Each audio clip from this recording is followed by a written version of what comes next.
राधे राधे। रात के 1 बजे फ़ोन आया। सत्य घटना।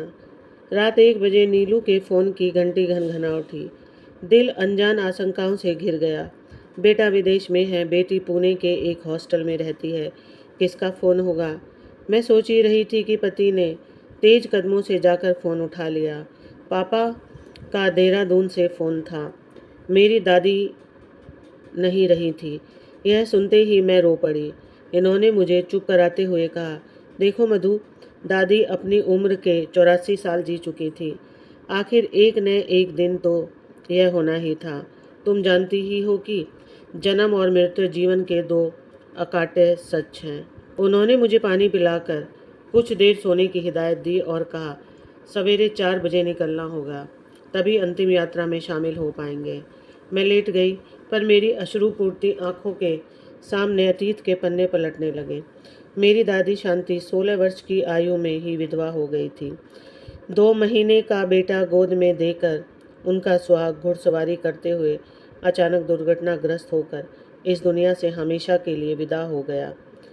वैधव्य की काली घटाओं ने उनकी खुशियों के सूरज को पूर्णतः ढक दिया। गोद में कुलदीपक होने के बावजूद उन पर मनहूस का लेबल लगा। उन्हें ससुराल निकाला दे दिया गया।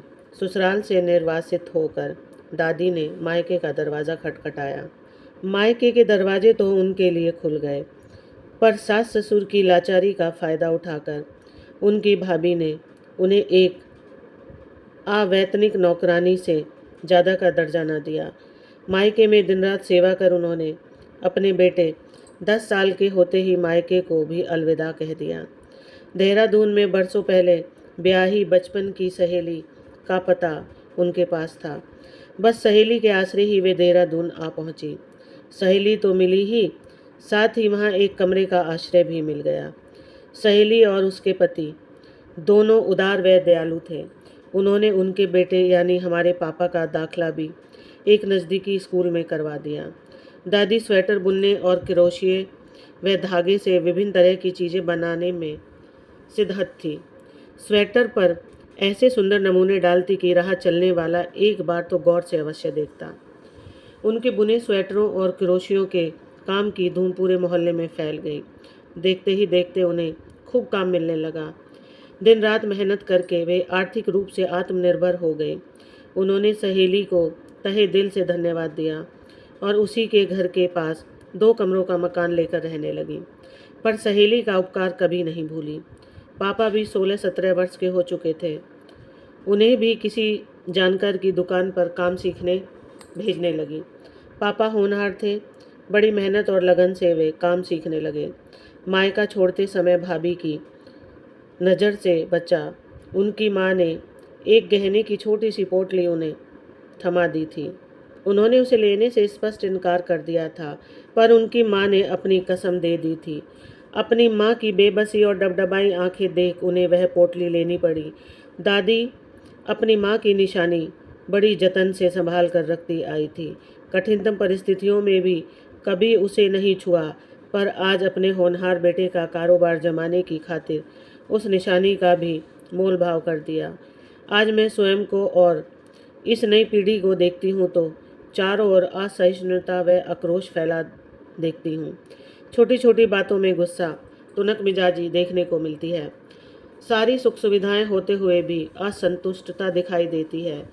पर दादी के जीवन में तो 16 वर्ष के बाद ही पतझड़ ने स्थायी डेरा जमा लिया था। जीवन में कदम कदम पर अपमान, अभाव व धोखे खाए थे, पर इन सब ने उनमें गजब की सहनशीलता भर दी थी। हमने भी कभी घर में उन्हें गुस्सा करते चिल्लाते नहीं देखा। अपनी मौन मुस्कान से ही वे सबके दिलों पर राज करती आईं। मम्मी पापा को उनसे कोई शिकायत न थी। वे उनको माँ बनकर सीख भी देती और दोस्त बनकर हंसी मजाक भी करती। दादी जी के बारे में सोचते सोचते कब सवेरा हो गया पता ही नहीं चला। पति टैक्सी वाले को फ़ोन करने लगे। मैंने जल्दी से 2 कप चाय बना ली। हम चल दिए। दादी की अंतिम यात्रा में शामिल होने टैक्सी में बैठते ही मैंने आंखें मूंद ली।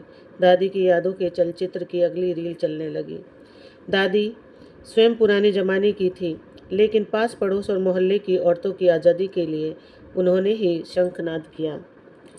ससुराल में घूंघट से त्रस्त कई महिलाओं को उन्होंने घूंघट से आज़ादी दिलवाई।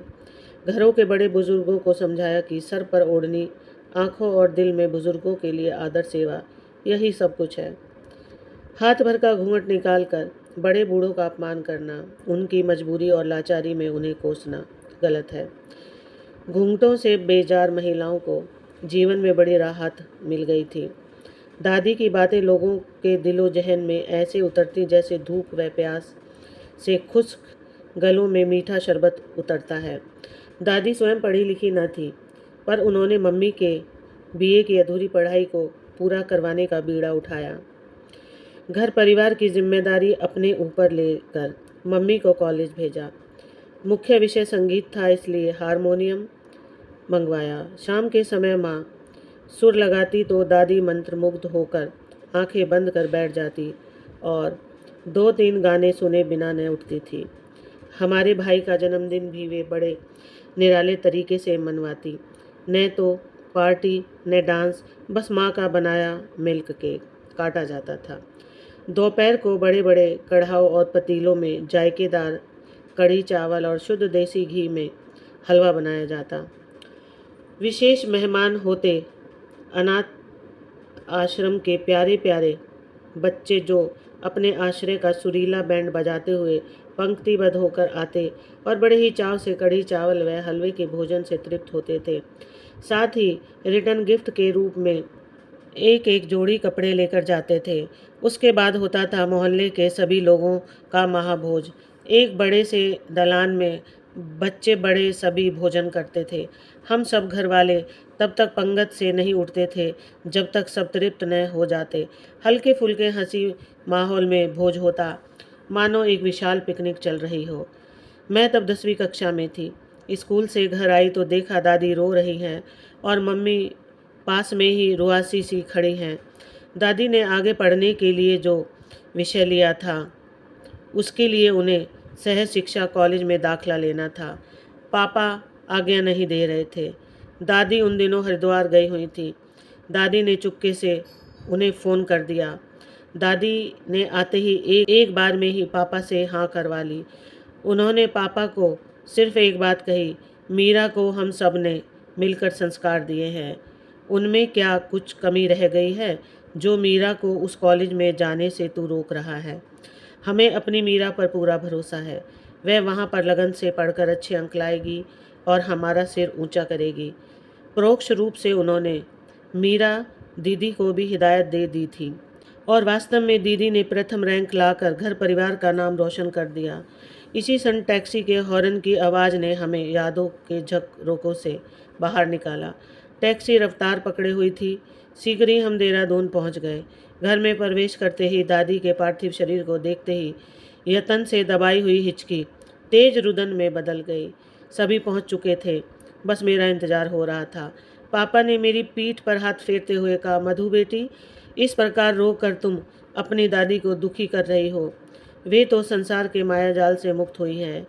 एक 16 साल की विधवा का साथ में एक दूध मुँहे बच्चे के साथ इस संसार रूपी सागर को पार करना बहुत ही कठिन था। मुझे अपनी माँ पर गर्व है। उन्होंने अपने आत्मसम्मान व इज्जत को गिरवी रखे बिना इस सागर को पार किया। वे तो स्वयं सिद्धांत थी। उन्होंने समाज की खोखली रूढ़ियों पाखंडों से दूर रहकर अपने रास्ते खुद बनाए। जो उन्हें अच्छा और सही लगा उसे ग्रहण किया और व्यर्थ की मान्यताओं को उन्होंने अपने मार्ग से हटा दिया। उनके मुक्ति पर्व को शौक में मत बदलो। कुछ देर बाद दादी की अंतिम यात्रा आरंभ हो गई। बहुत बड़ी संख्या में लोग साथ थे। दादी की मृत्यु प्रक्रिया उनकी इच्छा अनुसार की गई। न तो ब्राह्मण भोज हुआ, न पुजारी पंडों को दान दिया गया। लगभग 200 गरीबों को भरपेट भोजन कराया गया और एक एक कंबल उन्हें दान स्वरूप दिए गए। पापा ने दादी की इच्छा अनुसार अनाथ आश्रम, महिला कल्याण घर और अस्पताल में 2-2 कमरे बनवा दिए। देखते देखते दादी हमसे बहुत दूर चली गई। वे अपने पीछे छोड़ गई संघर्षों का ऐसा अनमोल खजाना जो सभी नारियों के लिए एक सबक है कि कैसे कठिन से कठिन परिस्थिति में भी अपने मान सम्मान व इज्जत को बचाते हुए आगे बढ़ें। वे इस युग की ऐसी महिला थी जिसने अपनी मातृप्राय जीवन बगिया को नवीन विचारों, दृढ़ संकल्पों, कर्मठता व मेहनत के बलबूते फिर से हरी भरी कर दिया। वास्तव में वे स्वयं सिद्धा थी। राधे राधे।